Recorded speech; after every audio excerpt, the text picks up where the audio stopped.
Gawa pa na mabanlas na mga balaya nila dito. Pero na. Away, lisod na kayo ng ingunanang agian sa imong balay, Brigada Cap, no? Sa tuwa sa lisod, ang Luluan. Grabe yun ang kabalayan. Gibanlas, umayo niya matay. Di na mabasta-basta ni nga tubiga, magahigala kung sa pag-initaw ni Bayin. O, nag-iingo na to kung siya man nga rason, ani. No? Ipahigmata, magitag maayo. Nga di na to na diya lagi taon na yamaan ng atong mga proyekto, Brigada Cap, no? Atong kalikupan, di na to na. Oo, niya kanibang di sa ginato na diya yama-yamaan ang ato ang kalikupan kay maunay makatabang protektar na to. No? Mao siguro gyud ni Brigada Cap nganong ngayon ani naman ni grabe naman gining baha ron di naman lang kay tagatuhod tagaliog.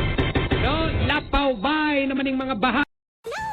Funny Funhouse. Minnie speaking. Hey, Minnie. Minnie Mouse. She's a pal.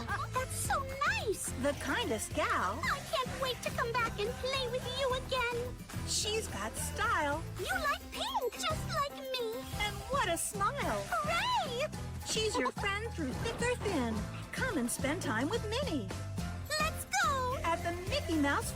My name's Ariel, and these are my friends. Go on an adventure with Ariel and all her fantastic friends and family. It's fashion time. You look fantastic. I love it. Ariel, weekend mornings on Disney Junior. Let's go, baby. Come on now. I get strong. You get strong. Hey guys, done for some deep sea fishing? Crack of dawn Saturday? Oh, let's go, baby.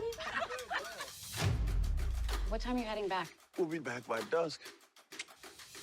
We're gonna be all right. We're four big, strong men. Well, you can't bench press the ocean. Look at this haul. This weather is not good. We gotta wrap it up. Nicholas, it's Mom. I know you went out fishing this morning.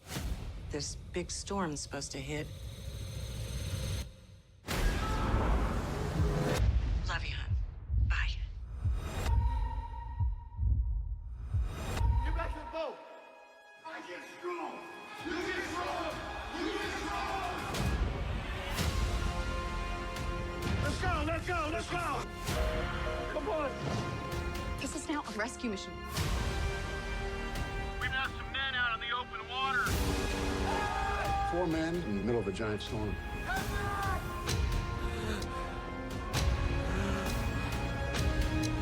What's happening to him? Hypothermia. Captain, is my boy still alive? Let's turn this thing up. I'm gonna do everything in my power to bring him home safe and sound. Right now. Let's go. No visual. Weather getting worse. We are not done yet. Hang on. I love you.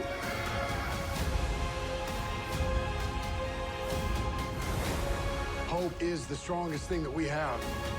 I get strong. You get strong. We get strong.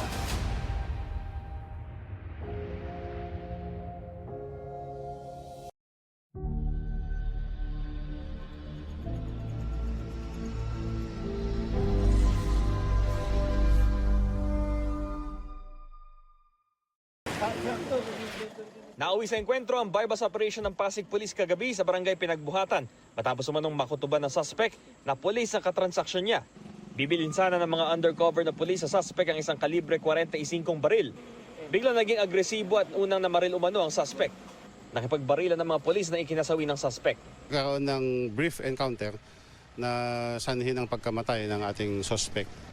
So, tinakbo namin sa ospital pero wala na rin, binawian na rin siya ng buhay. On the course of the transaction, naramdaman niya na yung mga katransaksyon niya ay mga operatiba natin. So, bumunot siya, pumutok. Hindi naman agad maproseso ng mga otoridad ang crime scene dahil sa naiwan daw na granada na mula sa suspect.